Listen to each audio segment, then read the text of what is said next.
তাহলে স্বায়ত্তশাসিত প্রতিষ্ঠান হলে আমাদের নিজেদের সিদ্ধান্ত নিতে আমাদের কেন 3 থেকে 4 বার সময় নিতে হলো? আপনারা আপনাদের পদ থেকে সরে আসুন, স্বেচ্ছায় পদত্যাগ করুন।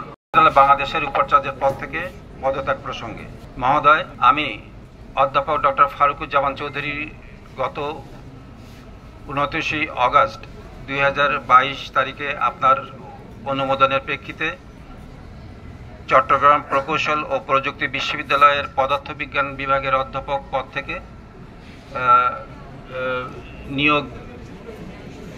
নিয়োগে হামদর্দ বিশ্ববিদ্যালয় বাংলাদেশে গজারিয়া মুন্সিগঞ্জে উপাচার্য হিসেবে যোগদান করি। আমি ব্যক্তিগত কারণে অত্র বিশ্ববিদ্যালয় উপাচার্য এর পদ থেকে অদ্য 31 অগস্ট 2024 তারিখে পদত্যাগ করছি। অতএব মহোদয়ের কাছে বিনীত নিবেদন, হামদর্দ বিশ্ববিদ্যালয় বাংলাদেশের উপাচার্য পদ থেকে আমার পদত্যাগপত্র গ্রহণপূর্বক আমাকে চট্টগ্রাম প্রকৌশল ও প্রযুক্তি বিশ্ববিদ্যালয়ের পদার্থবিজ্ঞানের অধ্যক্ষ হিসেবে যোগদানের অনুমতি প্রদানের বাধিত করবেন। বিনীত নিবেদক প্রফেসর ডক্টর ফারুকুজ্জামান চৌধুরী, স্বাক্ষর, উপাচার্য, হামদর্দ বিশ্ববিদ্যালয় বাংলাদেশ। সদয় অবগতির জন্য ও কার্যার্থে প্রেরণ করা হলো সম্মানিত প্রতিষ্ঠাতা ও প্রধান পৃষ্ঠপোষক হামদর্দ বিশ্ববিদ্যালয় বাংলাদেশ, সম্মানিত ট্রেজারার হামদর্দ বিশ্ববিদ্যালয় বাংলাদেশ, রেজিস্ট্রার ভারপ্রাপ্ত হামদর্দ বিশ্ববিদ্যালয় বাংলাদেশ।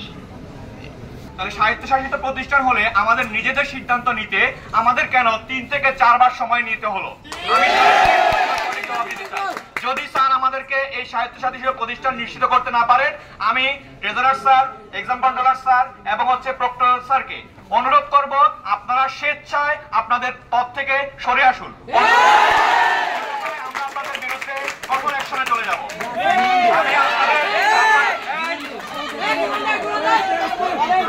আমার কথা শেষ হওয়ার আগে এখানে কেউ কথা বলেন না। আমি আপনাদের সম্মানার্থে বলছি, আপনারা আপনাদের পদ থেকে সরে আসুন, স্বেচ্ছায় পদত্যাগ করুন। অন্যথায় আমরা এমন কিছু করতে চাই না যেটা আপনাদের সম্মানার্থে সম্মান। আমাদের বিশ্ববিদ্যালয় প্রশাসন আমাদেরকে এইমাত্র বলল অসুস্থতা জনিত কারণে নাকি আমাদের ভিসি স্যার পদত্যাগ করছেন। বাট ব্যাপারটা এখানে স্যার আপনি স্যার এইটাই বলা হয়েছিল, আমাদেরকে বারবার বলা হইতেছে যে উনি অসুস্থ, ওনার জন্য দোয়া করবেন, উনি পদত্যাগ করছেন। কিন্তু আসলে পদত্যাগ করার অ্যাকচুয়াল কারণ কিন্তু আমরা এখনো জানতে পারি না। দ্বিতীয় ব্যাপার, যদি পদত্যাগ করে থাকেন উনি অসুস্থতা জনিত কোনো কারণে, উনি প্রকৌশল বিশ্ববিদ্যালয়ে অবশ্যই আবার অধ্যাপক হিসেবে যুক্ত হবেন।